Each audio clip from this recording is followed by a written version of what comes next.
fellow Guardians. This is Blood, Sweat, and Beers, or Tears, depending on how you're feeling this morning. We have a guest here today. We got Scott. Dennis is lost somewhere, probably buried on the Giant Stadium I thought it was some Bermuda Triangle business. I don't know. Yeah, fair enough. You know how it goes. And then we got Huberto here. Gentlemen, how was your weekend? Did anything special? I mean, it was good till last night. Yeah, fair enough. I was in San Antonio weekend with friends. That was a great time. That was a great time. Yeah, just like FC Dallas, and that was about it. Yeah, just like FC Dallas to ruin a good weekend. No, I did make it to the watch party, which was actually a lot of fun. Dope. All right, so before we get started, quick note: we're going to do our usual thing, but I will make. So right now, my home country here is about to get absolutely blown away by a hurricane. So, Melissa is not a joke. That's freaking me out watching it. Yeah, it's going to run directly over the entire length of the island. So if I can get some slow over the island too, right? Like it's not just going over it; it's like crawling over it. It's rated at 1 mile an hour, so basically it'll take a day or two to get completely over it. So yeah, so we get some thoughts, thoughts and prayers for my people. Luckily, my mom is here. Most of my family, I'm not really worried about. All our houses are built of cinder block. It's just the flooding will be an issue. Plus wind damage, et cetera, et cetera. So that's going to be pretty bad. Does it make a landfall today? Tomorrow. So overnight. Okay. I hate when storms hit in the middle of the night because you never know where you never see anything coming, and that's really a problem. So yeah. So I just want to give a shout out to that. As usual, at Beer Guardians on everything. Sign up at DallasBeerGuardians.com for a newsletter and like, share, and subscribe this video so we can get some reach. We're actually we're doing month-over-month growth here, and we really do appreciate that. So if you guys can continue that, we would really appreciate it. So Hubert, we're going to start off with record of the day. What do you got for us? Yeah, so I got kind of a fun one here. Last week, Kira took me to a really fun concert that I'll talk about once I show you this. And she got me, what do you call the small ones? The small ones, the 38s or the 45s? I always get them mixed up. 45s. She got me this 45 of the Secret Tunnel song from Avatar. If you watched Avatar, that's funny. I would sing it, but this would definitely get flagged. And but yeah, this has a studio performance, the one that was actually for the show, and it's got a live performance by the actual ensemble that performs it. And we went to this really cool show in Fort Worth that was they had an actual ensemble, a lot of people that actually played it. It was a 20-year anniversary of it. And they had bits of the show playing in the background as the band was playing the music for it. And it was pretty sick, man. They had smoke machines and everything. And yeah, it was really cool. I went as Appa. So there's a picture of me floating around wearing a Appa onesie. If you're lucky enough to see it, maybe I'll send it to Marcus and let him use it for something. Hey, that might be the thumbnail for this video. I'll send it to you. But yeah, there you go. Avatar: Last Airbender for all those people that I grew up with that had never seen any anime and saw that and went, "Is this anime?" We're like, no, but you should check anime out if you like. Yeah. I mean, anybody from our generation, did y'all not watch Toonami? Did you not have? That's the thing; they weren't on Night Owls. Oh God! All right, Scott. What is a album recommendation for you today? All right, so I don't have the actual album to hold up. I'm more of a streaming guy, but I generally listen to just one or two songs, so I don't have a ton of albums. But the album I would probably go with first would probably be the Pitch Perfect soundtrack. All right. So, shout out to Anna Kendrick. She was a crush of mine for a while there. Oh yeah, Anna Kendrick is amazing. But yeah, that would probably be my album for just random listening to. Yeah, I can respect that. All right. So I wasn't going to do K-pop deep. No, I'm just kidding. I was never going to do that. All right. So mine is going to be the Foreigner greatest hits here. What a choice. Reflection. Obviously, y'all know the records. Cold as Ice, Jukebox Hero. I mean, we know Head Games. This is it right here. So a lot of classics. Yeah, we all know the classic here. Foreigner. There's a lot of people who know all these Foreigner songs and don't know it's Foreigner. Yes. Like, for sure. yeah, pick up a Foreigner album. You're like, oh, that was them. Yep. Whoop. Yep, there you go. Yeah, Hot Blooded. Honestly, that's how I feel about a lot of albums. That's fair. I didn't know how Especially in big the a streaming world. Like, I didn't know how Steve- big a Michael Jackson fan I was until we went down to Cancun and saw a Michael Jackson impersonator, and I was like, "Oh, I do know a lot of Michael Jackson." Wait, what? So- He's not one of the people usually don't know. yeah, Like- most of the time I think people know it's Michael. So Yeah. I grew up listening to country, man. that'll do it. So See, country I can understand because so many, especially the female singers, wanted to be Dolly Parton, and the Sure. male singers wanted to be Johnny. So they all like copied that style. So there was an era there where I didn't know who was who. I usually am really good about keeping up with what artist is playing what because I tend to look for more songs by them. But I've had a few times where like I'm on the Spotify Discovery playlist or something like that, and I just kind of add the songs I like, and then a year later I look back and like I added 10 songs by this artist. Yes. Yep. Huh. Yeah. So streaming. I mean, Scott said he's a streaming guy. I stream a lot. I just stream my own collection. Right. Story for another day. But the one thing I hate about streaming now, I think Apple Music Tidal does this. You can still get the credits. Almost other streamings, you don't get the credits. You don't get writers, producers, credits, engineers. That's the thing we miss about buying the physical CD. You open the book, you get to know. There's a reason. Before you had producer tags where For Real would always come in and say, whatever, the nerds or whatever. Right. That was the only way you knew who the producer was. Well, and you'd get a booklet with lyrics sometimes too. Like, yeah. Or That was always helpful. When you open the whole thing, it was a poster. You remember those days where like the entire thing it was a poster. So I once bought an album at Warped Tour from a band that I felt bad for. Ended up becoming a band I really like, but I just bought it because I felt bad that day. That they had like a codex thing built into the spot where the CD went. Yeah. And it was like these symbols, and if you turn the album the right way, it was like a decoder ring made from a CD case.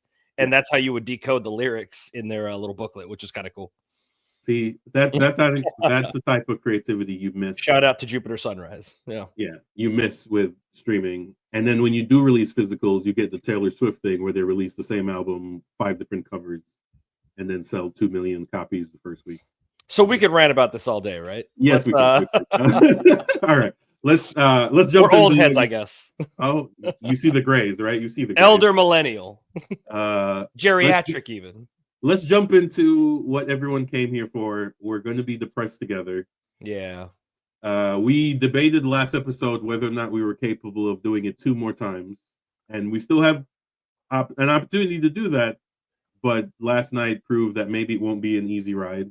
Yeah. Would you remind me where we landed? Didn't most of us say we don't think they'll do it? Yeah. Like most teams beating a team, 2 or 3 times in a row after you see them for a while. Oh God, yeah. And I think our only optimism was that we were getting back Logan and Musa, which I think was a hindrance last night. If I'm not being, I think there was interesting discussion that they had about that on the pod, the post game show.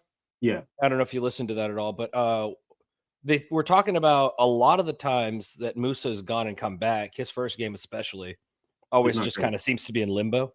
Yeah. And I'm curious about that, but yeah. I want to call it a hindrance, but I think it's more of a I don't know, a better team just outclassed you.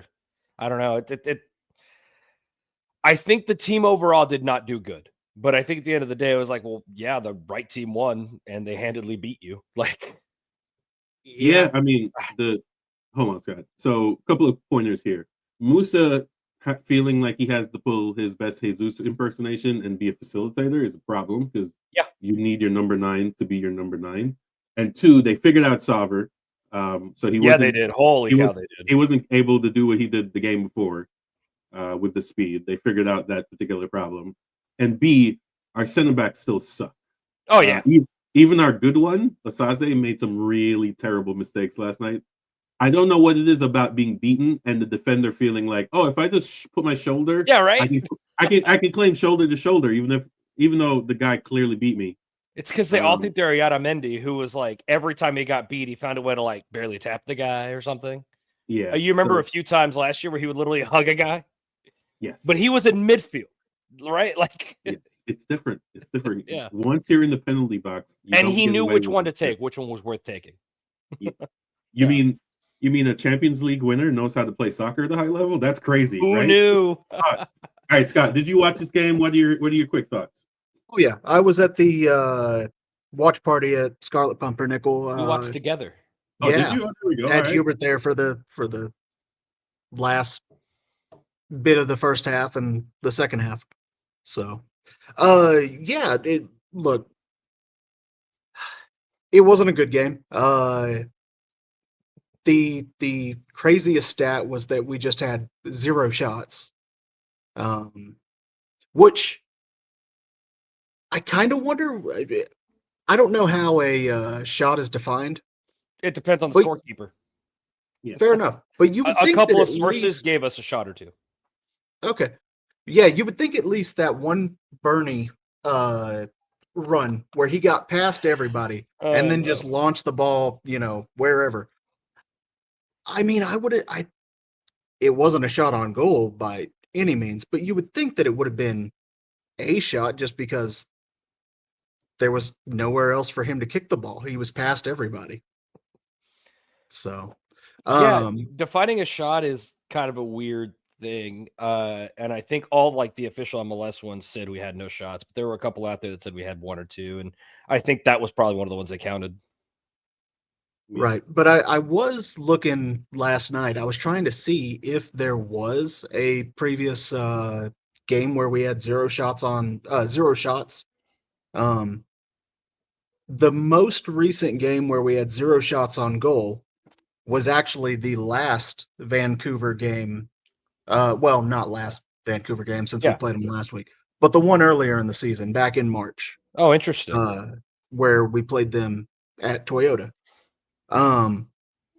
But now, granted, I didn't feel like looking through all of the stats myself, so I just asked ChatGPT to check for me.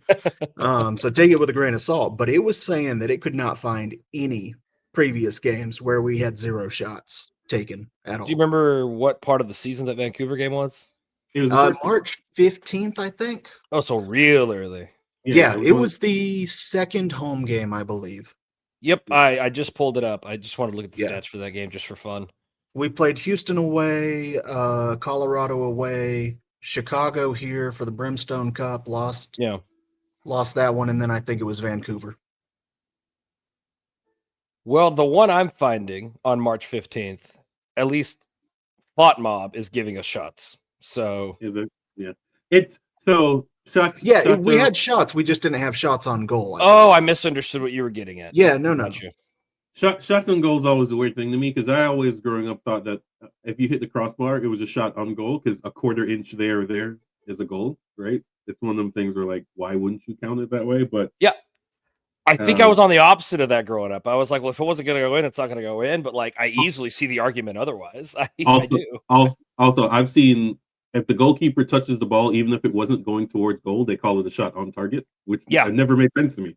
So like, if the goalkeeper just forgets where he is and touches the ball, that's a shot on target. Yeah, I was like, well, and then you got to ask yourself about like crosses that float into the goal. Like, was that a shot? Exactly. Like an Olympico. Was that a shot? Was I aiming for that right corner or was it just floating that way? But yeah, if you could pull up the stat for this game. Give me 1 second. Yeah, go ahead. So take me long. Yeah, but Scott, so you finish your thoughts. So what do you think were the problem areas? I got it when you're ready. Well, one of the biggest things seemed to be that every time we gave it to Bernie, he would give it up immediately. Oof. I want to like Bernie. I'm not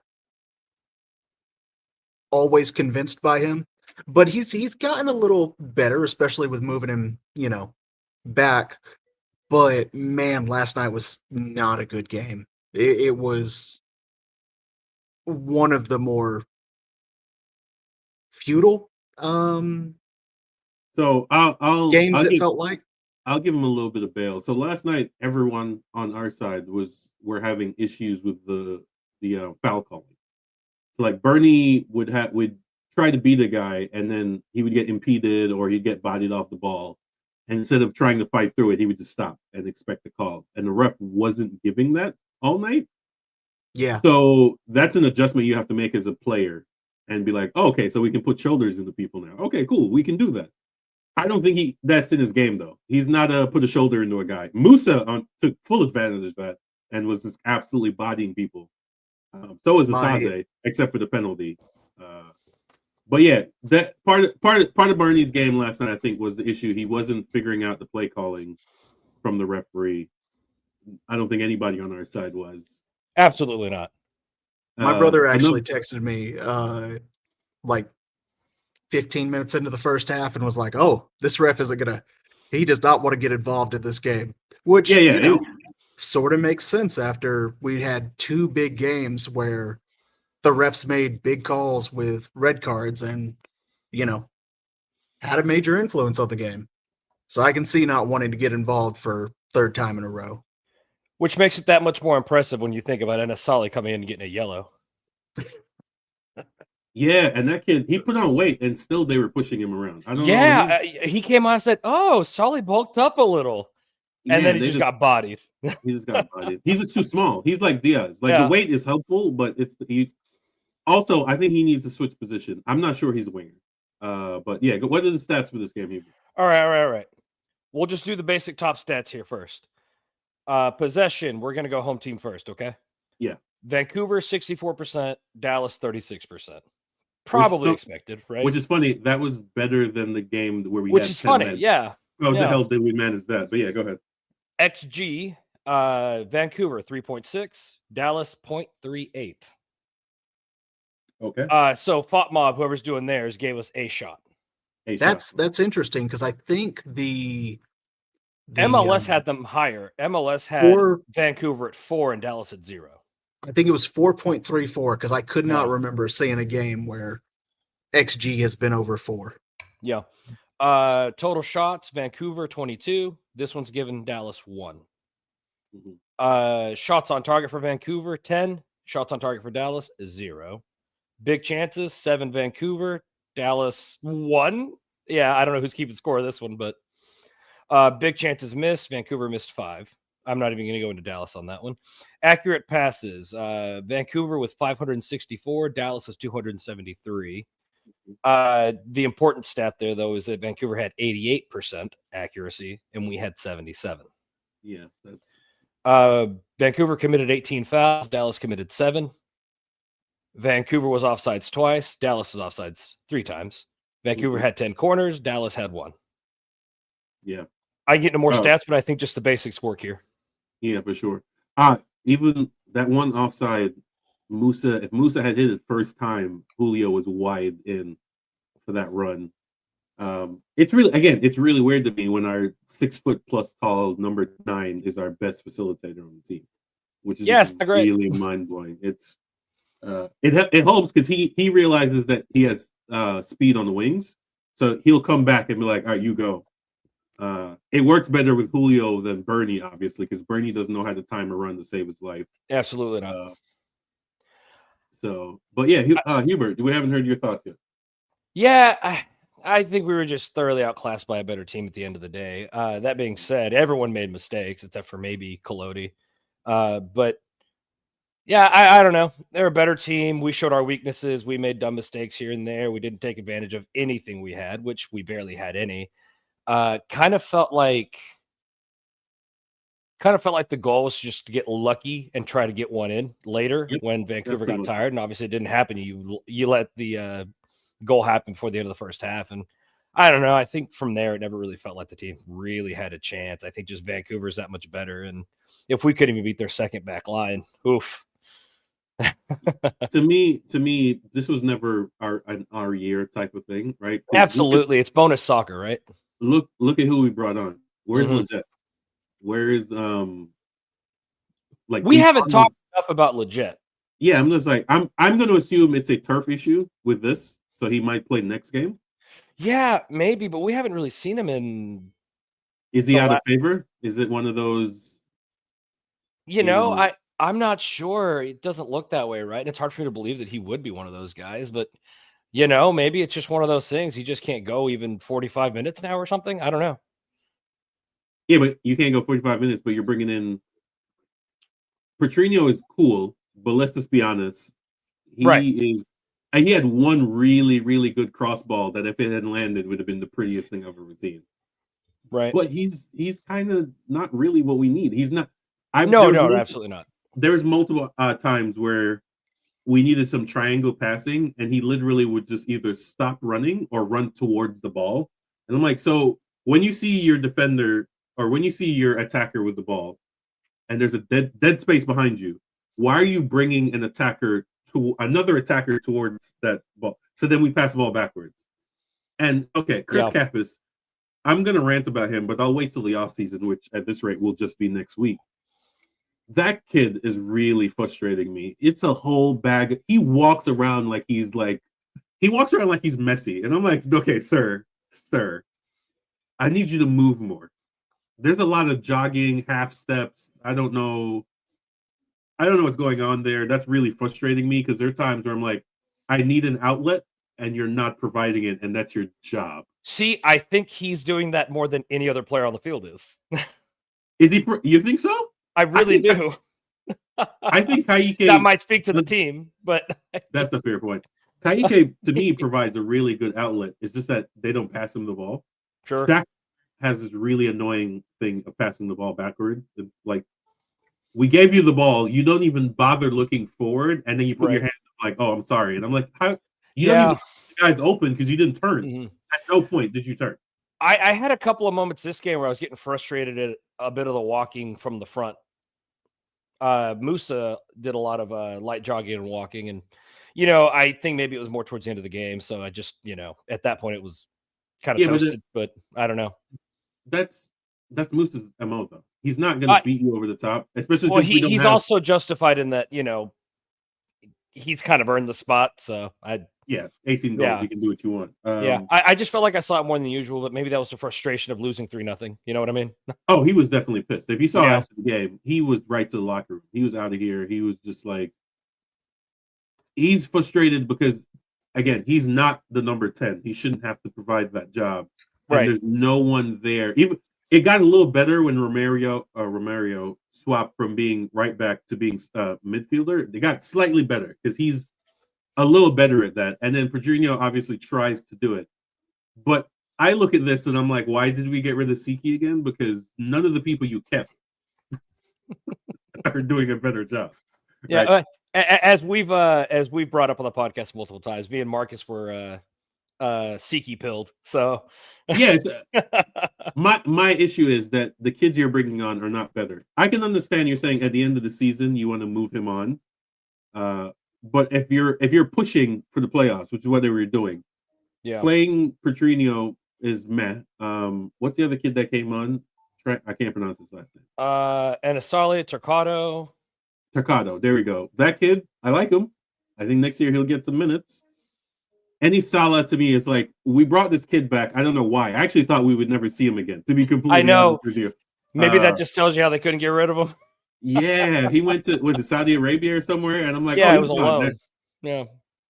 So I don't know. There was a really frustrating moment with Torquato that I didn't notice until Jim pointed it out to me at the watch party, and that was it must have been the third goal. I don't remember. Where whoever the defender is like corralling the attacker to the line and trying to win the ball. It might have been Abubakar, and he was doing an okay job, but he got beat. And Torquato's on the other side of the guy, just kind of watching it. He was applying pressure, but he was doing what you're supposed to do. But he was corralling on the outside instead of the inside. Yeah, and I think it was like you needed to know which moment to go for the ball.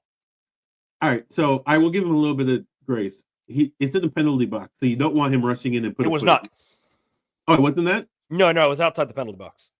Okay, so on the goal, they were inside the penalty box.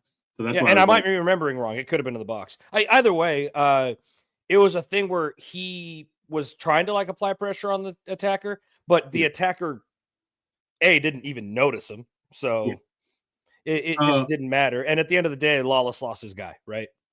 Yeah, I mean, And there should have been someone on the other side to get to that ball, but they didn't. I'm hoping Abubakar announces his retirement at the end of the season because he's a whole bag of nothing. Sebi needs to go. All these guys in their mid-30s. Hopefully, you made enough money. I know Abubakar is making what 700, so he's making. Yeah, it makes it harder that they're likable dudes. I can like Definitely. I can like playing on another team. I can like Yeah. you retiring. But they were talking about a stat where Ibby played the most minutes he's ever played for a team this year. At 30, whatever years old, at 34, 33? He's younger than really? I thought last year he did because he started almost every game last year. Yeah, they said this year. This year he did the most minutes. Oh, yeah. It was on the post-game show. They brought the stat up. Yeah, because I guess Asaze was injured for a while, so they were. But at that age, man, that's crazy. I mean, center backs really don't move, and he's not fast, so that's not speed. Is not really the thing he worries about. But we can move on from this. It was a depressing game. I think we all just kind of want to leave this alone. Yeah. And shout out to Vancouver for their attendance. Yeah, 25, right? 32. Like I thought they said 25. So 32. Nah, 32. Solid. Yeah, I know they opened the upper bowl, which they sold all 25 like right away, and then they opened more. Is what happened. Okay, got you. Yeah. So shout out to Vancouver. Miller's doing his thing quietly up there. He's not on Son or Messi level, but he's been so good for the city too. Apparently, I was listening to people talk about like how he's doing video blogs, like just walking around town and stuff, and like he's not being paid to do that. He's just doing it, and it's like he's working for Vancouver tourism.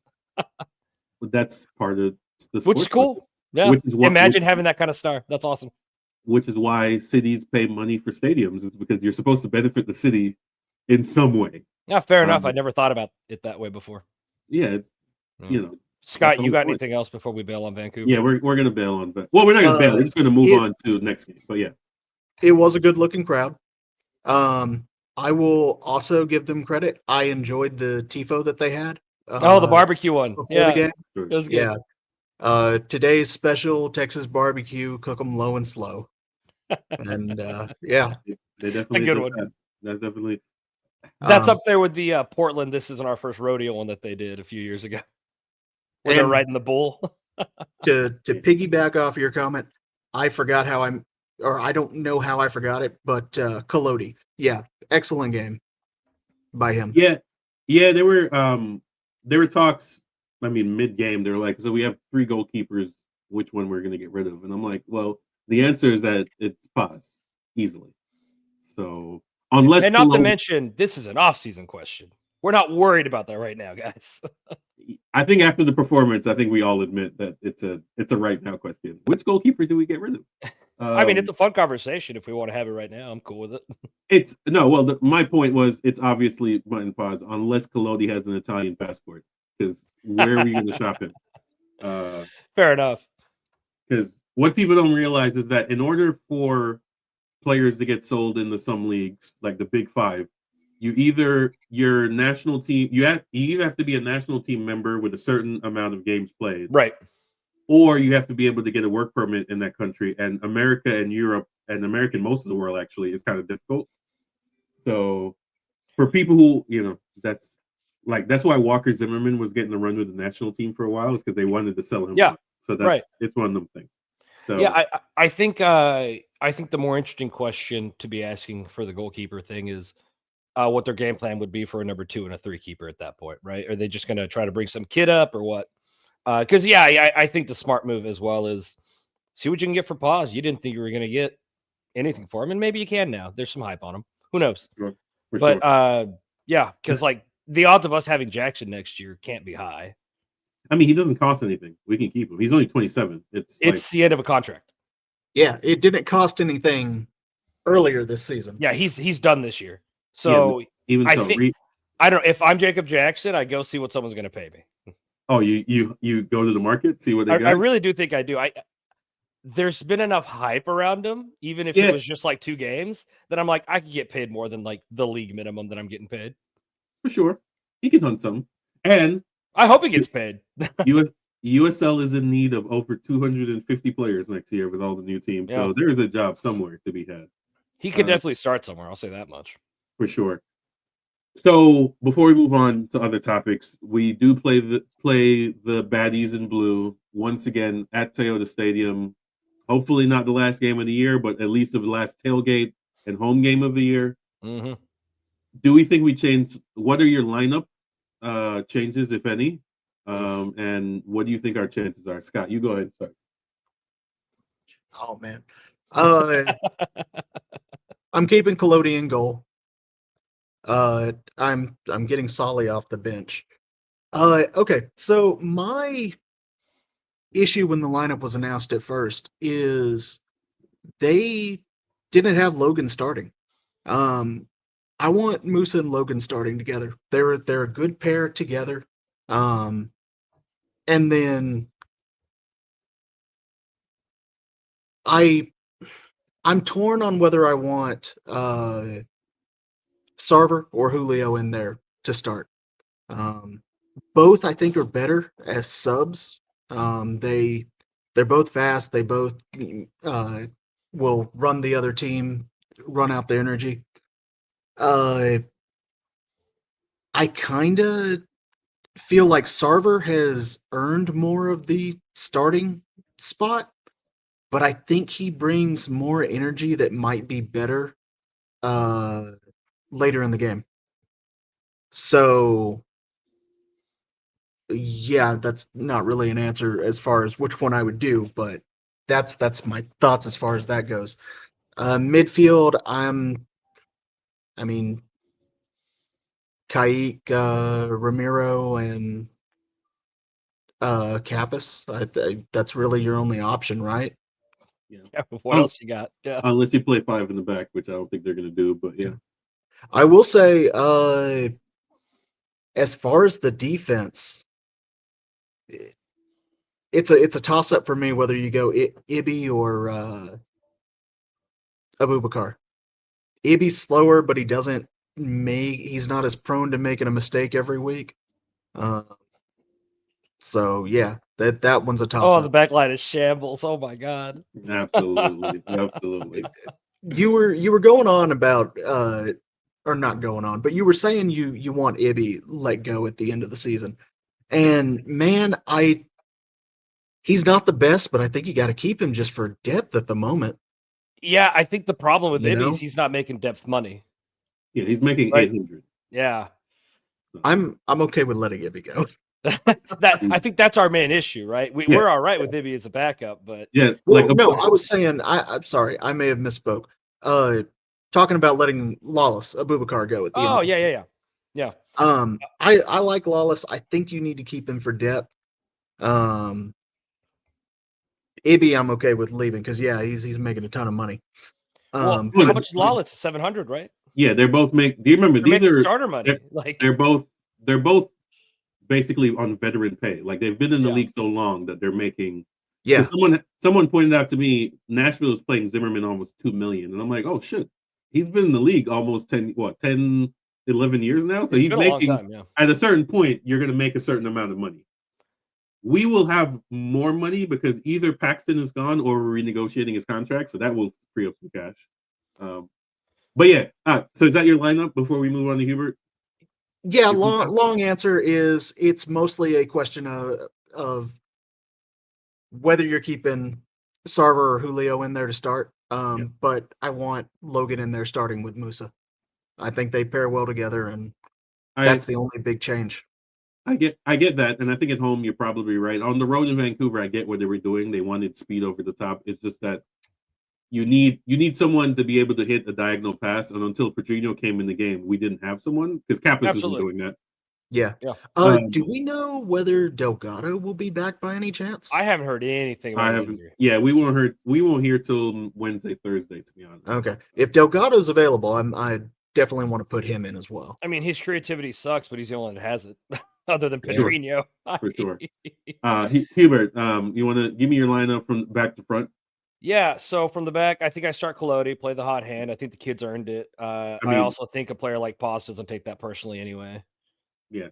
If you're even worried about Paz taking it personally, I don't think you are. But I think they're going to keep running like what Quill's been running for the last, I don't know, like 15 games, which is the back three, back five, whatever you want to call it. Yeah. I think you'll see your center backs be exactly what they were this game: Udogidi, Shaq Moore, and Ibi. I just don't know that you have many better options at that point. Here's where my real question happens: is if they're going to play Ramiro at right back like they've been playing him, or if they'll try to shift to the midfield, because I do think that Vancouver just bossed the midfield and that killed everything. And unfortunately, we just don't have that presence in the midfield. And, Ramiro might not be the fastest, but he seems to kind of show up in places when he needs to be. And, he probably won't play a full game if you play him in the midfield, but you might consider a veteran presence being helpful there. That being said, I think odds are they'll play him on the right side. As much as I don't really want to see Kamungo come in on the left to start, I think he did bad enough to lose a spot. I think maybe it's either going to be him or Turcado on the left. Can I make an adjustment there? What you got? Nolan. Oh, yeah. You forgot about Nolan. Nolan doesn't have – I don't know that he has the speed that Bernie has. But he's got more experience than Torquato. And he's got if you want to bank on these balls over the top, there's not many people on this team that do that long ball better than Norris at this point. So I forgot about. Yeah, I'm putting Norris on the left. That's a good call. Going through. I think the midfield will probably end up being Kapis and Kaique, although I wouldn't be surprised to see some cameos, especially towards the end of Paxton and Leggett. I think it'd be wild if they didn't throw Leggett in for a few minutes, at least at the end, if we're behind, which I assume we will be, honestly. Mm-hmm. Let's see the wings.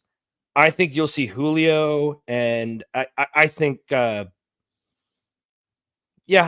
think you'll see Farrington Musa combination. Yeah. Try to have a speed guy and a guy that's just got good chemistry with Musa up there. That's my guess for a lineup. Yeah, I think the play next game, because we're not a possession team, is long kick, Musa header, Julio over the top. I think that's going to be the play. It's a good combo. Or long kick, Logan hold up, 1-2 with Musa, Julio. Fair play. How shocked were you that we missed hold up play this game? Like we thought with Musa we'd get more of it, and it just his touch was. I think that's why people say his game, man. Just off. That being said, everyone's touch was off. The field was also really wet. I saw people slipping.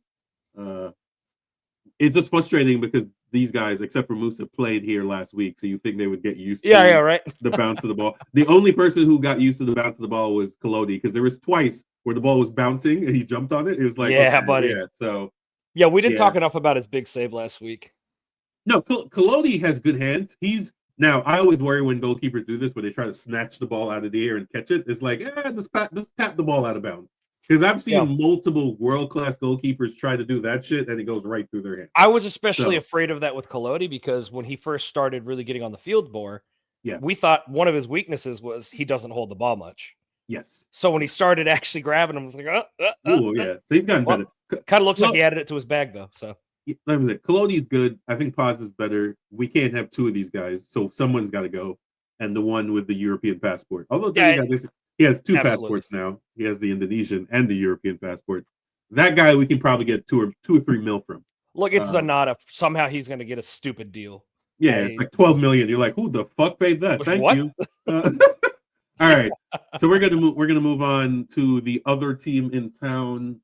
Fresh off their record-breaking attendance, it made like news, like local news coverage. Yeah, I saw that. So that's pretty awesome. They sold some merch. Hopefully, that leads to better attendance this coming weekend. The league, Super League, was off this week, so there are no scores. I just wanted to make a note of this. So the next home game, which I think we're gonna make it to. Wait, the whole league was off? I think so. I just looked at their website. Yeah, weird. Why? Do we know why? Just a planned break? So a part of the what do they call it now? Collective bargaining is mental health breaks. So I think this was just one of them. Okay, I was thinking maybe it was also like a women's international break or something. I don't know, because the national team played, right? The U.S. did at least. I don't know about anybody else, but they played Portugal, and you remember we had call-ups for U17, U20s too. So obviously it might be a break, but I just looked at their website. There are no scores for this week, so I'm assuming everybody was off. We play DC Power, which is terrible for them. So we will see. This will be our first opportunity to see if there is any bounce in attendance. Fingers crossed here. From we're averaging what 2,300, which is down from last year. So we'll see what this is. Scott, have you been to any games? Right, you've been to Oh yeah, games. Right? I've been Okay. to all of the games this season. I was a bad fan last year and only made it to the first two and then skipped all And the then skip, others. yeah. So But I'm trying to be better this season. I can't make it to any weekday games, but the weekends I'll try to make for sure. Or you can try to make this one. Yes, I think I will. Was Saturday at 4? Yeah, we can definitely make this for sure. So yeah, shout out to the ladies in gold. They fell way down the table, having not played for 2 weeks because everybody else played last week. Uh, they have some things to fix. Their back line, they're letting in entirely too many goals, in my opinion. They started wrong. That's more concerning to me than the attack. Yeah, they started off. I mean, when you have the what is it? The golden boot winner from last year on your team, you obviously have goals in you. Strawn is really moving forward and putting Yeah, in buddy. It's been fun to watch her. She got a call up last week. We made a note of that as well. So awesome. Yeah, this is just a quick note saying that there is a game. If you can't make it to the game, sign up for Peacock. Still the cheapest, even with the increase. Right. Still the cheapest streaming. If you're a soccer fan, you get Premier League, you get this, you get some other stuff, you get all of NBC Universal's lineup at TV. So it's still the best deal in streaming, in my opinion. So go ahead and for that. Get some gear. The maroon and gold grew on me. I wasn't a fan when it came out, but the Pegasus is definitely a plus for me for sure. So this is actually a pretty big game for Trinity too, right? They're trying to make good, come back from some really bad form. Yes. You know, you're back after a break. You're hoping you're figured some stuff out in the practice field, maybe. But DC Power and Dallas Trinity are 6 and 7 on the table right now, granted with less games played. Trinity's in a spot where they've kind of got to right the ship here, and I think this will be a big game for them to try to prove that they're still that team from last year. Yeah. Again, fall, spring schedule, so it's not the end of the world if you're at the bottom of the table now, but you don't want to be cellar dwellers, as they call them. You definitely don't want to have to make up those points either. Keeping in mind, again, they played less games than everyone else, so that's I think they've played the least amount of games, right? No, they played 7. So DC's they're tied with 2 other teams with 7 games. Yeah. So the first place team is Lexington with 8 games played and 14 points. We are in 6th place with 7 games played and 10 points. 10 points, yeah. Yeah. But at the end of the day, the table will eventually even out and we'll be able to follow that better. Stuff to talk about, though. I don't know if we brought it up last week. At the State Fair game, Lexi Misimo was walking around in a full kit. She was jogging. Gave us some hope. For sure. Yeah, that's a big hole in the lineup for sure. So I agree. I went to the first, I think, 2 games, and there was a lot of kick and chase, and I'm not really a fan of that kind of football. No, and, yeah. I know one of the reasons of that is that they're missing someone in the middle of the park, so that will definitely help. Everyone, I mean, I've been watching a lot of these games, and as the season came along, they're getting better at that. They're keeping the ball on the ground. They're trying to make connecting passes. So I'm looking forward to. We stopped seeing crosses to no one, which is nice. Which is always helpful. And the upside of the Cotton Bowl is it's a massive field. It's an extra wide. So those diagonal passes are really good if you could connect on them. That's the issue with certain teams. Shout out to NYCFC. When you play on really narrow fields, it's terrible. I'm not a fan of that style of football for sure. But yeah, so we look forward to seeing you guys here at the Cotton Bowl. Great venue. I think we're tailgating again because the fair's over, right? Yeah, we should be. And this will be on a Sunday. Game starts at 4, so we'll be out there probably a couple of hours ahead of time by like 2. Yeah, two minimum for sure. So we don't have details on parking location, everything yet, or tailgate location, but we'll get that. Okay, it should be on the same side as normal, right? Because again, the fair should be gone. All the stuff should be out of there by now. Yeah, the deal with the tailgate is they want to put it where people will have to walk by it, and they want it relatively close to the fan zone, but not like in it. So I'm sure they'll try to put it on the west side somehow. Got you. Okay, well, we'll figure it out. Sponsored by Community Beer Co. Of Commonwealth in Dallas. So hit that up. Those are our sponsors for sure over here on the right-hand side. So shout out to the ladies in gold. That's pretty awesome. So we're going to do a quick around the ground. So we talked about this team 2 weeks ago, I think, maybe. So Fort Worth. It's been a few Fort weeks. Worth. Fort Wayne FC. So my God, too many. Rest in peace. Rest in peace. Fort Wayne FC announced that they're moving up from the pre or high amateur pre-professional ranks of USL 2 to the professional ranks of USL 1. They are building a 94-seat stadium, really good-looking stadium. I don't know if I'll ever make a trip to Fort Wayne. I guess if I go to Chicago, I can make a quick run. Sorry, how big did you say? 94,000. Oh, sorry, 9,400. Okay.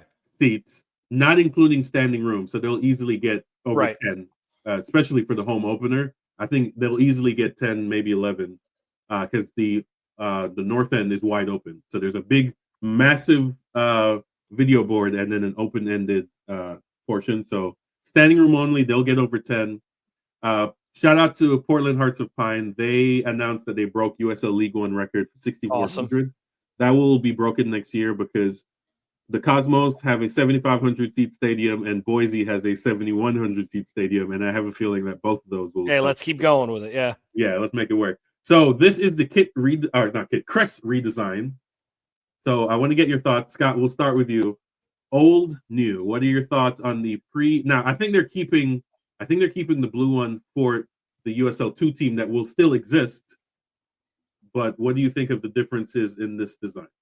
I will say the new one is overall cleaner, simpler, which normally I enjoy.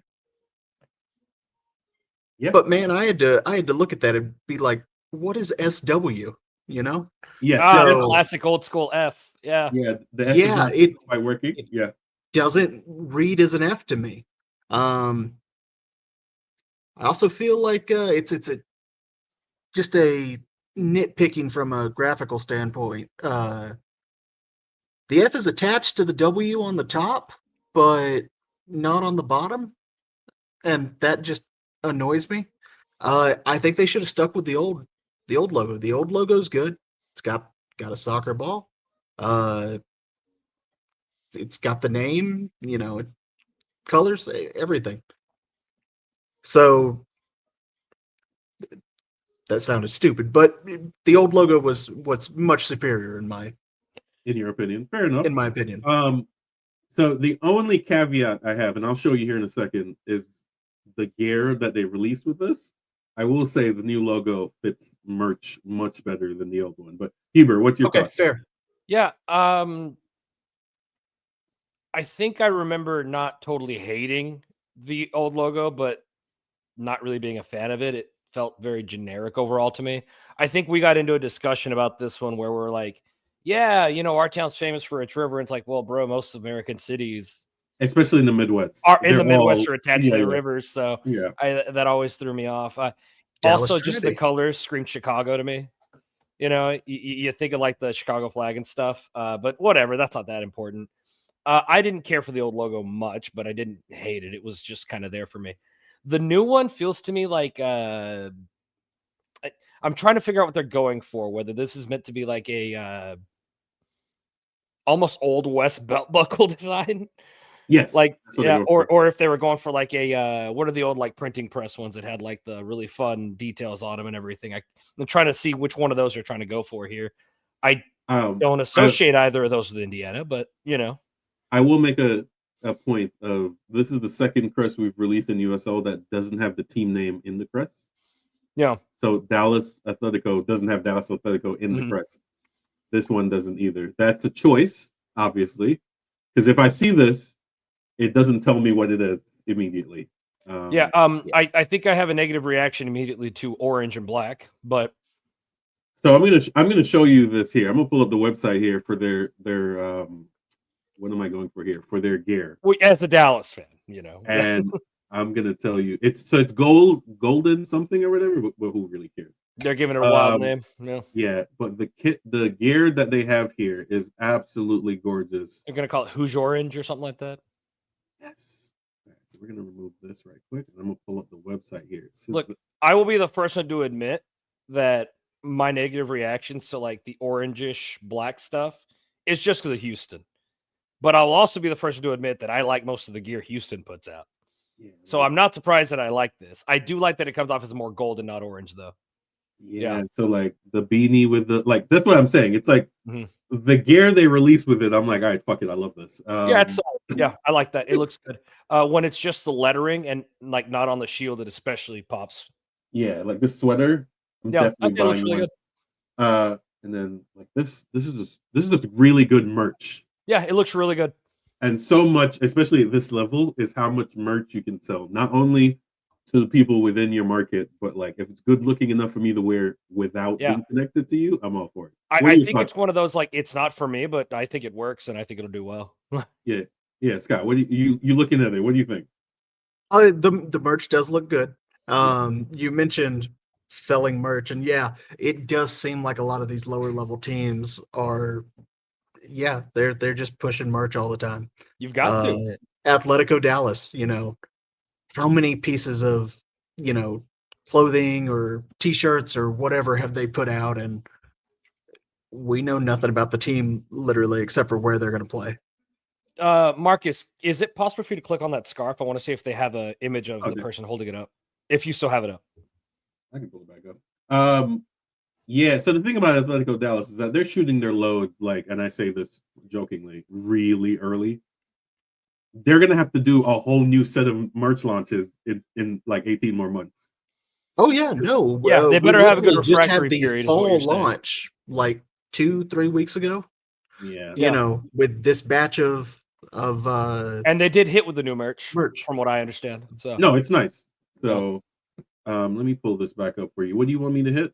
The scarf. This one? Oh, they do have one stretched out. Hold on. I just wanted to see kind of what they looked. Okay, cool. Yeah, I think they look sick. So these are dope to me. Like, no, that's great. Great merch. Awesome. Yeah. So, they're trying to do like we did the article earlier about how Portland Hearts of Pine are going to make an equal amount off merch as they're going to make off ticket sales. So that's basically the play. Yeah. Now, well, shout out to Fort Wayne then. Yeah. Yeah. So I get it, and shout out to DeMarcus Beasley, former U.S. men's national team, one of my favorites, absolute favorite, as far as USMT goes. But yeah, that's around the grounds. That's our local team. Some people love it, some people don't. So if you end up in Fort Wayne, do yourself a favor and visit Fortessa Coffee. Decent coffee shop downtown. For sure. We're going to move on. Quick note here. So both USL 1 and championship seasons are over. Playoff. Let's go. Yeah, playoff is here. We want to shout out to our local USL League One team. Hopefully, we'll hear some news here in the offseason. I went to their website. They are saying that USL 2026 tickets are coming soon, so maybe that's some hope. But Texoma did not make it to the playoffs. They started off really hot. They were up to 4th for a while there. Switched managers, got back on the right track, but then folded in the hot Texas heat. To be completely honest with you, that happens. It got rough there. They did win their. They lost their last home game against Tormenta 3-0. Shout out to those guys. They fought really hard. There's a lot of turmoil. I don't know if the rumors are probably swirling in those guys' heads, but so this is the playoff bracket for USL League One. Shout out to Knoxville. They are the Players Shield best record in the bracket, 14 teams. And that came down to the last match day, right? Yes, because the other Tennessee team, Red Wolves, could have caught Chattanooga. them, let's go. But all right. Didn't make it. Shout out to USL League One, 14 teams, 8 make the playoffs. Next year, it'll be 21 teams. I have a feeling they'll go up to 12 make the playoff next year just to make it more compelling. Yeah, more games too. So yeah. So we don't know how the scheduling is going to work, if they're going to keep single entity or if they're going to try to split into East-West, which isn't really going to work because if you look at the map, East-West is not going to work because almost all the teams are West. Yeah. So this is... It'll be everybody against Spokane. Pretty much. So this is the bracket here. For viewing pleasure, I'm kind of hit or miss on who I want to go to the final. Obviously, Portland going in their first year, they could probably get 7,000 people. Unfortunately, they play on a narrow field in a high school football stadium with football lines, and I don't want that for viewership. Um, but yeah, I don't know how much USL League One you guys watch. I watch almost every one of these games. I Yes, throw it I on mean, at times, but it's not a it's not regular. much. Yeah, I yeah, watch Yeah, it when it's I not can. religious viewing. Yeah, yeah. I So watch it when I can, which is pretty frequently. And I gotta say that I think that South Georgia, Tormenta, yeah, I think they could be a dark horse here. They're coming into this in really good form, and they've looked really good their last few games. yeah. They're Really? I not, think they're looking to be spoilers this round. you are correct. They are 9 unbeaten Yeah, in man, USL they're League One. killer right now. Yeah, they're one of the teams along with Texoma. There's some rumors they have an incomplete stadium. I don't know if the owner lost interest or whatever is going on, but on the field they're performing. Uh, from what I understand, everyone's saying everyone's coming back next year, so we should have a full slate of teams. This will be the first time ever that USL, if things stay the same, no teams go away. This was a really fun USL League One season. Yes, for sure. I'm thinking back to the games I watched and just like watching the table all year. This was a good season. Yeah, for sure. Naples started off really hot there and then faded near the end. Spokane Spokane was the Shield running for a very long time. Then they went on an extended road trip, and that kind of carved them out. Again, Spokane, they're getting some help next year, but they are kind of by themselves as far as local teams. So their road trips are really road trips. Omaha is the defending champions. They basically backed into the playoffs, though. They didn't really. Yeah, I see that on the form here. Yeah, so that's not really great on their part. But I'm going to go with the trend of Shield winners never doing well. So that's Classic, not yeah. out for me. Tormenta, if form holds, I see them going to the final. I think that would help their prospects for next season a lot if they can make it to the final. And I don't think they would host, but if they can make it to the final and make some noise, I think that will do a lot for them. Yeah. Who do you have, Hubert? I like to go with the informed teams a lot of the times in the playoffs, so it's hard for me to not pick Union Omaha or Tormenta. Yeah. But I have a weird soft spot for the Red Wolves. So if I'm picking a top seed, Red Wolves. Otherwise, I'm going to go with Tormenta. Fair enough. Spokane did win this 2 years ago. Solid team, but I just think the distance got to them there for a little bit. But yeah, I think Tormenta, by the way, only 6-point difference between third and first. That's kind of fun. Yes. Yeah. That came down late. That's good. It was. Yeah. Unlike the bracket we're going to see next, where the leading team ran off with that bad boy. The only worst championship next. Yes. Yeah. Okay. The only thing worse than that was KC Current. That's like taking a walk in that. Oh my God. Yeah. They could have taken a nap for like the last 5 games. Yeah. So, all right. But yeah, shout out to them. ESPN Plus and Paramount? CBS, Paramount platforms. So like CBS Sports Network, who also has the English rights to Liga MX. So maybe that'll drive up some traffic on that network. Paramount Plus and CBS Golazo, which is free on any streaming thing you have. So like you can go to their website and watch that. So there is opportunity for you to catch some of these games. So shout out to USL League One. I am really excited for this bracket and for next season. I think I'll make a game down to Corpus at some point next year. So for sure.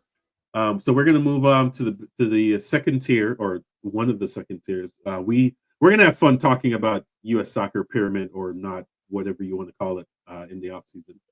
So the championship season ended. It came down to the last game. I think Detroit could have missed out with a couple of play-in here. Lexington was the odd man out. They needed to win and for Detroit to lose.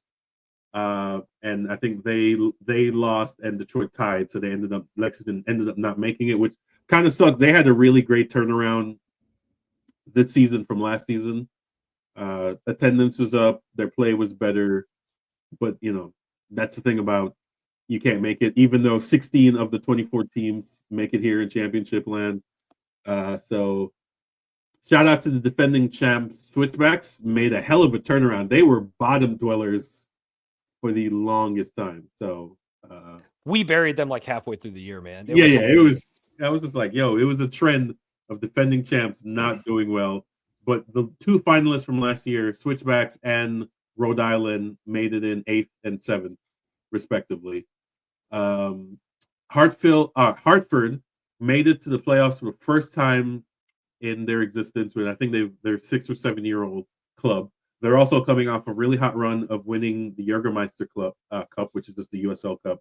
Hey, they were good in the Open Cup too. Yes, they were. So they're actually my favorites to run to the final this year. We obviously have the usual favorites of Sacramento, but you know, right. What are your thoughts here, Hubert? It's hard for me to say anything but Lou City. Really, I'll be honest with you.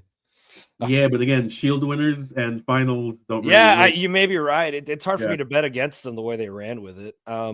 Obviously, I have some local rooting interests here. I do have a El Paso Locomotive and a San Antonio jersey in my closet. Yeah, but if I'm just straight up rooting, I try to root local-ish. So, just for the hell of it, El Paso Locomotive.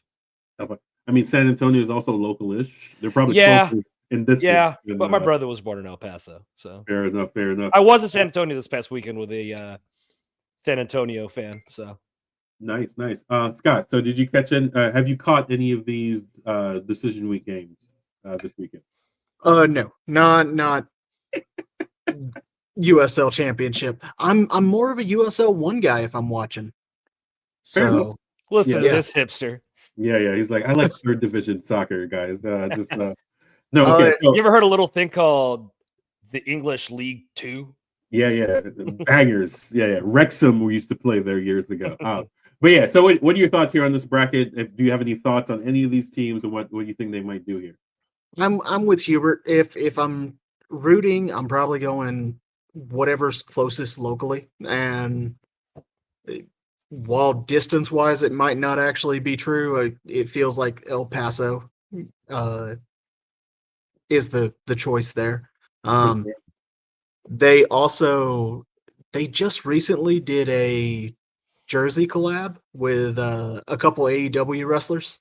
Yes. And That's El awesome. Paso's jersey was with a wrestler named Bandito, and it's a pretty cool looking jersey. So, yeah, I think they'd be my pick. I have to say that if we're talking local, and I should have mentioned this earlier, shout out to 83 United Supporters Group for Tulsa. Tulsa is actually pretty local for us when you really think about it. Yes, so if you're picking a local team and you want to go north, Tulsa's not a bad choice. And if you are, 83 United is an incredible supporters group. They travel and they are cool people. Sorry. Just some off-field business. So Oklahoma City passed a new bond measure.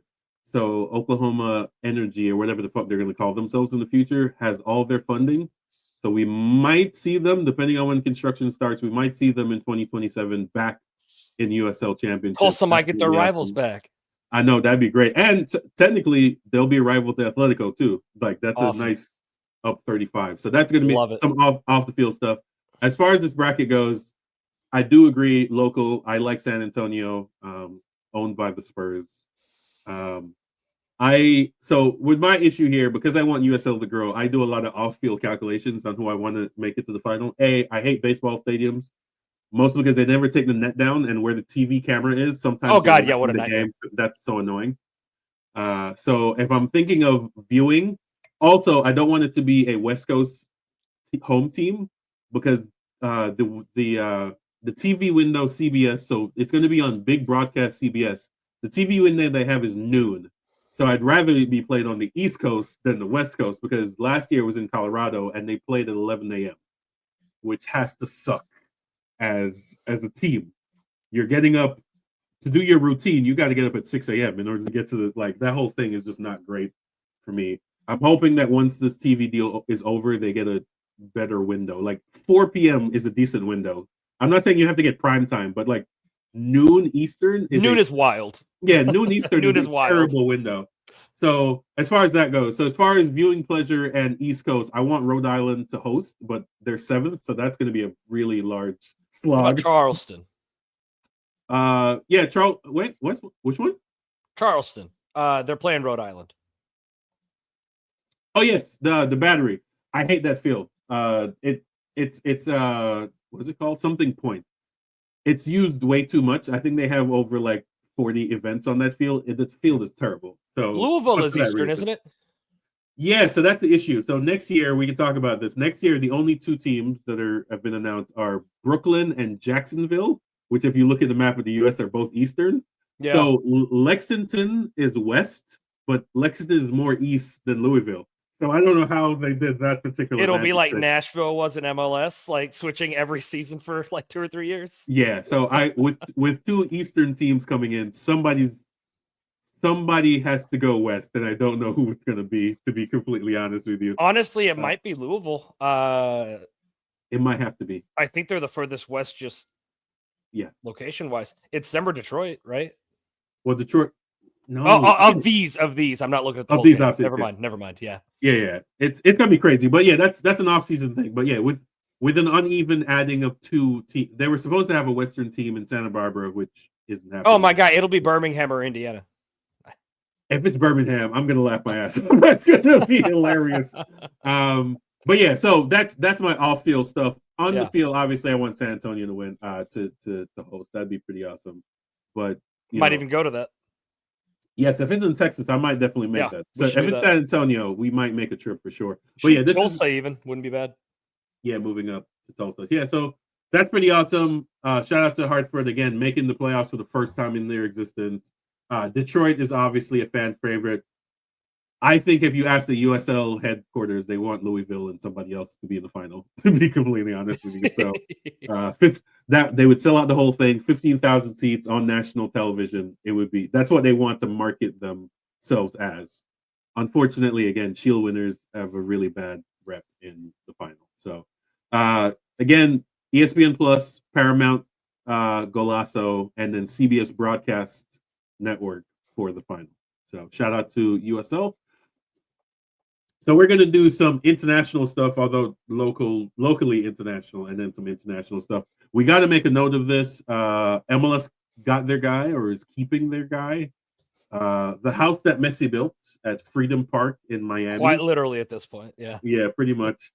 He re-signed for 3 more years. I had said they were going to only get him for 1 more, just for the World Cup year. I think we all thought the same, at least between you, me, and Dennis.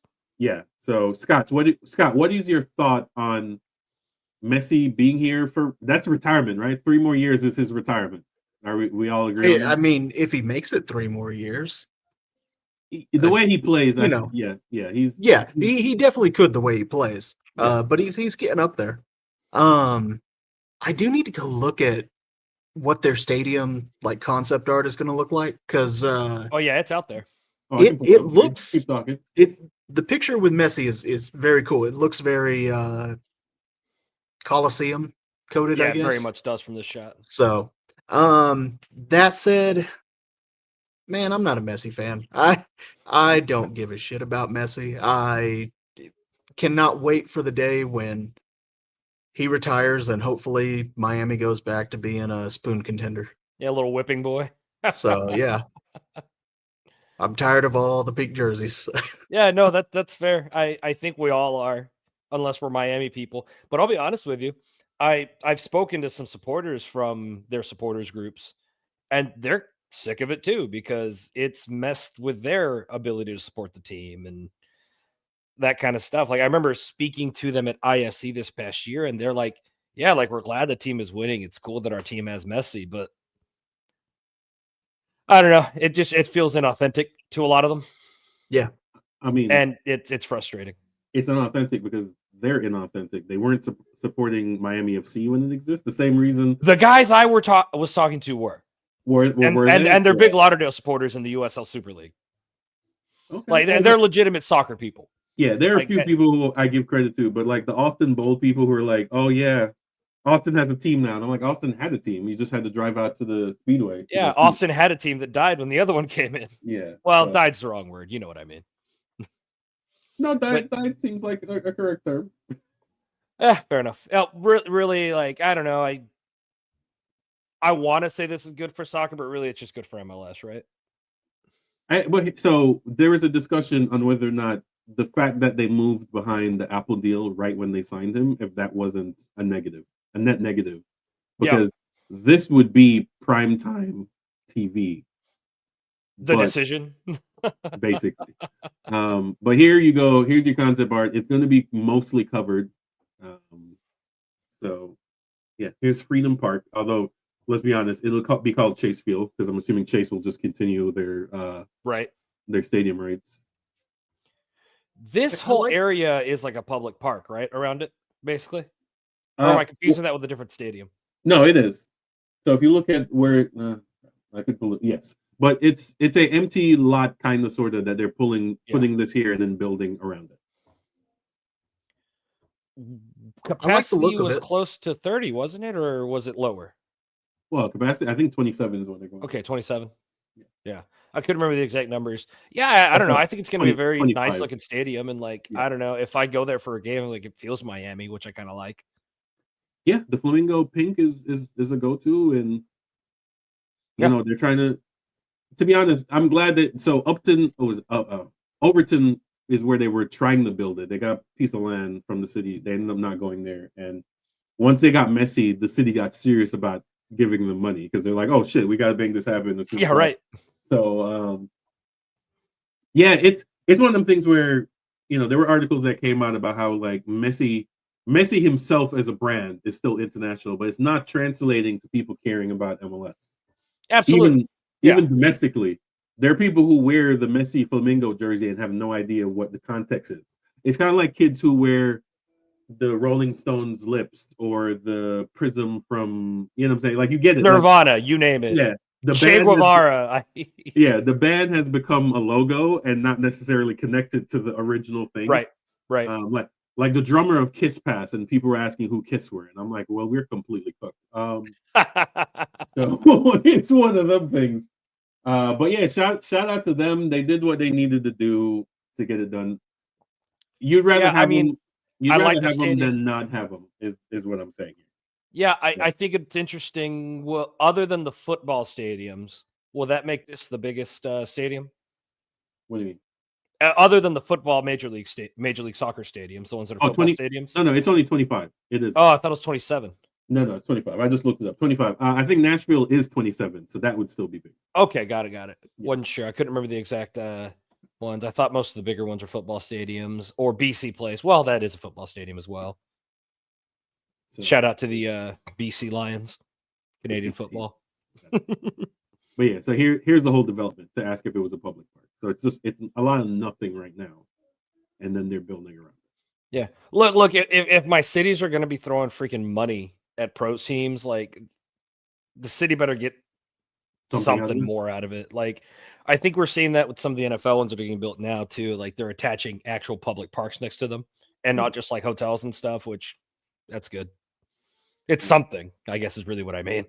Well, yeah. So I think the way they're paying for this is that the hotel and the retail, they did what they call a TFI, which is basically all the tax revenue from this area will go to pay back the bond that they took to borrow to build it. So no new taxes, quote unquote, are how they're doing it. Hey, look at that prepared public transit point. What's that like? A bus route. Was that the not zero up in the background? What'd you say? Was that the airport up in the background? That top corner? Yeah, looks like it. Okay. Yeah, that puts it real close. Oh, wait. If that is the airport, then no, that might be a rail stop and not a bus stop. Because that'd be sick either way. I think Tri-Rail runs to the airport, if I'm not mistaken. But yeah. I mean, either way, to have some kind of public transit connection would be nice. It'd make it nice if you wanted to do a fly-in for a game. For sure. Miami Airport is a terrible place, though. Just so I've heard. I've never actually flown there, but yeah, I've heard. Yeah, not a great spot. But yeah, shout out to Miami. And I know it's one of those. I know Bailey does this too. Where it's like, we hate that he's here, but it does bring, like, this year attendance is down except for him. So everywhere he goes. The funny thing though is attendance is up for his away games, right? Miami is not exactly. Miami is basically at maximum capacity at Chase Stadium, right? It's So attendance is up for the Columbus Crew, but only because they moved that one game to Cleveland and sold out 60,000 seats. I know that there was a few games this year where Miami couldn't get rid of enough tickets at one point. Yes. Yeah. Yeah. He was also injured for a lot of those games. Yeah, maybe that's what it was. Yeah. Proving again that people don't really care about Miami. They Right, will be care about Messi. they'll be Atlanta United in a couple. You remember when Atlanta United, they came in, they had all the celebrities, they were winning, and now they announce 30,000, and then you look in the stadium, you're like, 30,000 where? Are they in the concourse? Are they in the bathroom? I don't know where these 30,000 are. But shout out to them.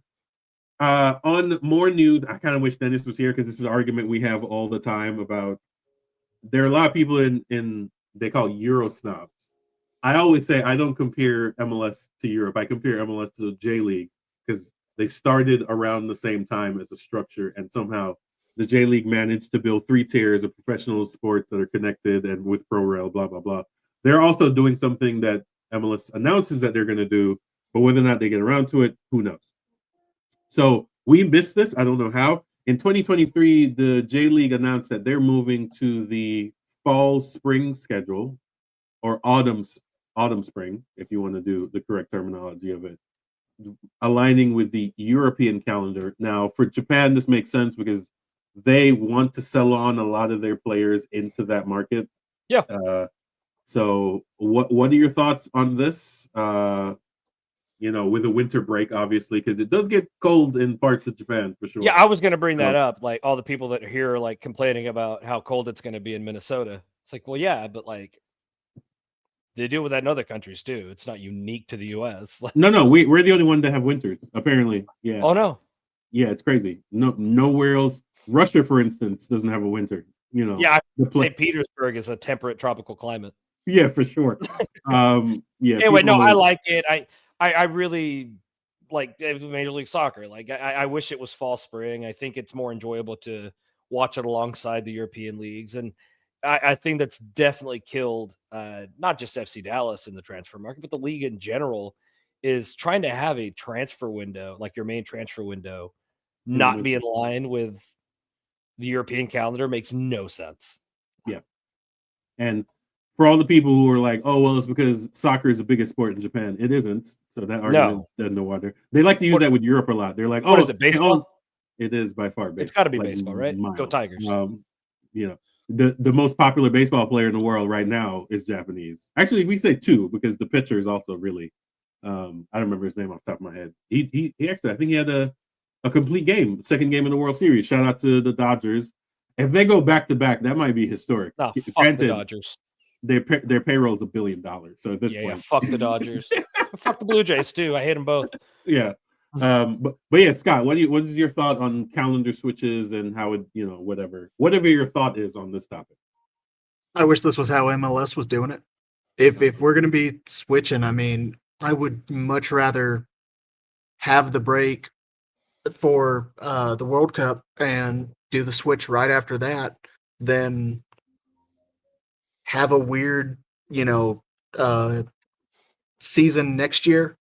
And then for 27, we end up doing like a mini season and then doing the switch. This just feels a lot more intuitive. This like it fits. Yeah, why are you reinventing the wheel? Yeah. Well, that's what MLS does, right? MLS is just reinventing the wheel. It's very American sports, right? Like switch now, Switch now. Hold your peace. Yeah. I think it's a good thing for them. Yeah, I think unfortunately now, at least timing wise. Yeah, they've already announced that it won't be next year, even though multiple owners have come out. I think the Miami owner came out and said, "Yo, we need to do it." The Columbus Crew owner came out like, "We need to swap." I mean, we even miss out on free agents by being on this calendar. Like so many of the people we sign, they have to have mutual consent, contract end, basically. Like either you buy out the rest of their contract or you do pre-contracts, which I think we did with Christian Bale when he came here for like a hot minute. Gareth Bale? Yeah, Gareth. Did I say Christian? Yeah, there you go. Yeah, you did. Batman. It's all right. Batman. It's all right. I would have been all right with that contract too. Wait, Gareth Bale? The golfer? Yeah, the golfer. This is just, disproving once again that other people Love it. plan better than we do. They announced this in 2023. They're like, hey, we see the World Cup as an opportunity and we'll plan ahead. Well, Japan is also just the J League on its own, but also their federation is they understand long-term planning. Yes. And they understand planning for the future. Yeah. It's not just a money grab. Like, yeah, it's anyways, I just want to like make you watch the J League even on YouTube. Yes. And the stuff that they're playing at halftime is so just pro developing the other teams, building everything up. It's like constantly going that way. Yeah, it's shout out to them. I think one of the reasons they might end up being the largest league in Asia once they flush everything out. I mean, are they not? It's kind of hit or miss. I think Saudi's technically in Asia and they spend lots and lots of money. I guess it depends on how we're measuring largest. That's fair. Yeah, we did discuss about how Japan wants to kind of break away from Asia because they think the Emirates have way too much pull on that confederation because they have more money. Now it's not like the Japanese have no money. Let's not get it confused. They have some of the world's, but they don't have chic oil, state-owned money. Yeah, they have some of the largest corporations in the world. Toyota is that's either the first or second largest automaker on the planet, depending on the year. First, I can't remember. I think Volkswagen is edging them quite a bit. Isn't it hilarious how the two fascist companies are the two biggest ones? Sorry, ex-fascist. They're not fascists. Not get it right. Yeah, the Japanese were never Nazis. Let's just get that particular thing right. You fought with them. I don't give a fuck what you are. Whatever. Shout out to NASA. We're all the former. Never mind. We won't get into that. Just look up rat lines. Google rat lines. Oh my goodness. We always throw a little history lesson here when we do always end up on something like this. Yeah. But yeah, shout out to the J League. By the way, I wish I had a Toyota. I just want to add that now. I mean, the Tundra to me is the most American pickup truck. 4Runner for me, baby. Also built in San Antonio on that plant. Yep. So yeah, shout out to them. Shout out to the J League. I think this is the way we should have done it. But again, Agreed. Forward planning is not really a big thing. And to all the people who, again, I'm not a Euro snob. I guess you can call me a J League snob because I think they do it better. They're in their 33rd year of the J League structure, and we're in our 31st year. So they're right around the same age, and somehow they did better planning when you have a federation that actually does what it's supposed to do. So shout out to them. Friday Night Lights. I think their earliest game is 10 p.m. our time on the YouTube channel. So if you're ever interested in watching a game, it's really awesome. When does their postseason start? They have 3 more games. I think this is the 30th. They do a postseason, right? No, they do it like everybody else, the best league. For some reason, I thought they had a postseason. I don't know why. They had a playoff for relegation, but they quit that too. So that must be what I'm confusing it with. Yeah. So no, they sometimes you don't have to reinvent the wheel. So shout out to them. Shout out to us. We did an hour and 20 minutes here. So guys, any final thoughts here? We plan on seeing everybody at the tailgate this weekend. Red Lot, like usual. We will have community beer. I don't know what's being 4:30. So that means tailgates will start at 2. I don't know what the menu is. No. Sorry, tailgate's starting at 4:30. The game's at 8:30 or 8. Oh, that's right. I'm mixing up with the Trinity game on Sunday. All right, never mind. So tailgate for Trinity, it should start about 2:30, and then tailgate for the boys up north in Frisco should be regular time. We'll start at 4:30. We'll see y'all there. I don't know what the menu is. We'll figure it out. It might be Texas barbecue. Why not? Let's just run with that. It might be on the field. Who knows? It might be Texas barbecue on the field too. Low and slow. Scott, thanks for coming. If you want to give any final thoughts on any of the topics we discussed, or any topic you want to rant about, I'll give you a 60-second window. If I was going to watch J League, yes, who should I check out? Well, I know who Marcus What is. team? Is it the Antlers? Whatever, Tokyo Antlers. Let me pull that. Kashima Antlers are number 1 right now. Yes, but only by 1 point. Yeah, Tokyo Viede is cool, but they have Austin colors, so maybe that's not your go-to. We have a soft spot for FC Tokyo. FC Tokyo. PBG. That's right. I know that. Yep. Yeah. Yes, we were at that stadium. I have lots of shorts about them in the things. I follow them. I would say Nagoya Grampus. Don't do Vessel Koba because they're basically Manchester United. They are the big money whipping team. They're the LA Galaxy. They bring in all the retired stars in. They're that version in the J League. And don't do the Red Stars. Okay, I'll keep that in mind. Yeah. So outside of that, it's been fun. Yeah, no, thanks for coming. Hopefully we can dig up Dennis from the Giant Stadium. I think we can find his body. Unlike Hoffa. Hubert, any final thoughts before we get out of here? No, I think that last game, even though it was miserable for FC Dallas, I think it went about the way we kind of expected the regular season one to go. So I don't know. I think there's too much class in Vancouver, but I hope we can come out, support for one more game and see what happens. It's postseason, right? Anything can happen. Please come support Dallas Trinity. The more the merrier. It's a lot more fun when there's more voices in the stadium. And we're going to be on the opposite half of the stadium now.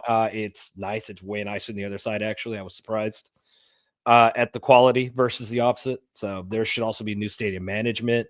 So it should be a better experience just overall. So yeah, come out, sing, support the Golden Girls. For sure.